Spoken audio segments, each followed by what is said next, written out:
Ernie Johnson, Shaq, Kenny, and Charles. Later tonight, Warriors and Nuggets. But first, the Rockets and Spurs in San Antonio as Houston turns the page on the James Harden era, 9 games into his 9th season wearing the Rocket uniform. 4-team deal. Players winding up all over the place. James Harden in Brooklyn. Rockets getting Victor Oladipo and Dante Exum. Rodions Karooks. A bunch of picks. The Cavs getting Jared Allen and Taurean Prince from Brooklyn. Karis LeVert, the former Net, now goes to Indiana. Before we start the discussion, we go back a couple of nights. James Harden's last night as a Rocket, what he had to say, and later, what his now former teammates had to say about that. Shaq, you got a problem with how James Harden forced his way out of Houston? Yes and no.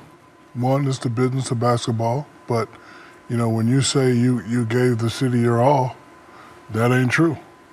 And I'm about to say some things, and keep in mind I have G14 classification to say these things. You asked for Dwight Howard, we gave him to you.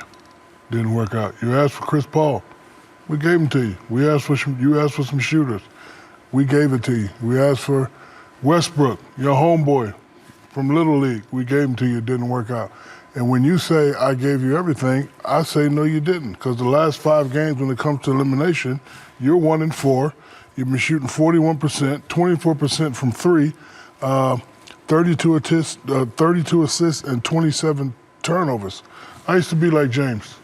I used to come home and complain, man, he didn't do it. And my father, rest in peace, Sergeant Philip Harris, used to say, but what the hell did you do? He ain't do nothing. He ain't step up when he was supposed to step up. So, you know, when you're the man and you make all the money, you make 30, 40 million a year, it's a big responsibility. Chuck has said this many times. When you're the man, you got a big responsibility. It's all on you. So when it comes time to show up, he ain't show up. So I know a lot of people in Houston glad he's gone. So now he got his little super team. He got to win this year. If he don't win this year, it's a bust, period. Is it a given that with Kyrie, Kevin Durant, and James Harden, that they're in the finals? Hell no. You go ahead, Kenny. Okay. First, I did not think you were going to take that approach, Jack. That surprised me. It was not. It surprised me. Not shocking, but it surprised me. I was like, But is it real? I never thought of it that way until you said it.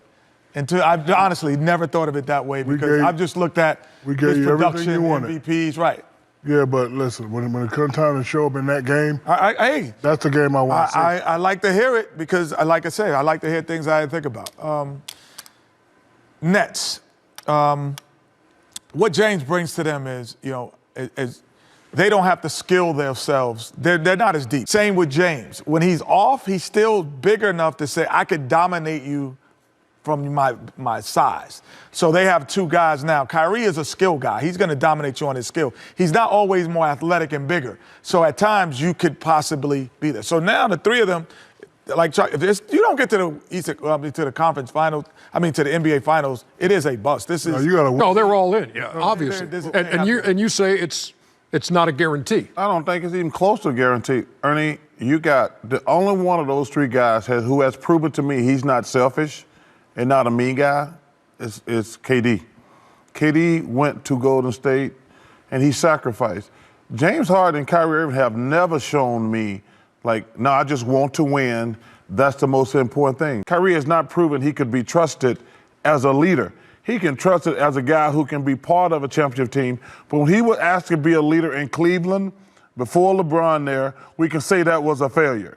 When he was asked to be a leader in Boston, we can say that could be a failure. And when he went to Brooklyn last year, remember, after early season, he's like, we ain't got no players here.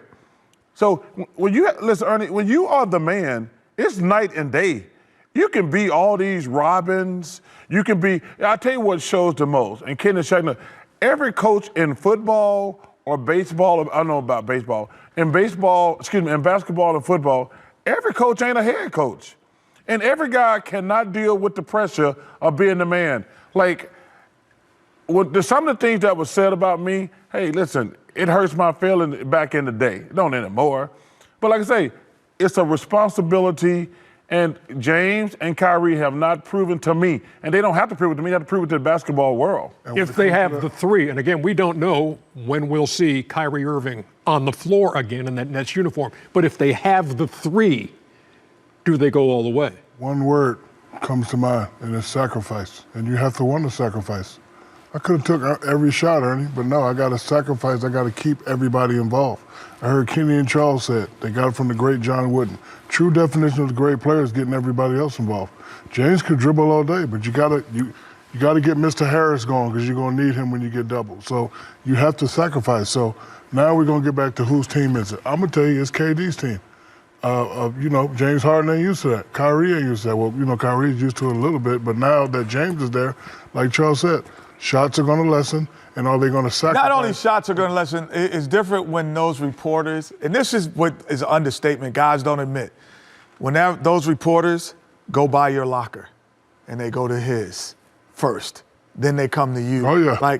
That for guys who have been that guy, they say, oh, that doesn't. Yeah, I've been in there too, though. It could bother. We got to see if it does. Listen, it's going to be a fun fascination. I mean, KD went from the Splash Brothers to the Dribble Brothers.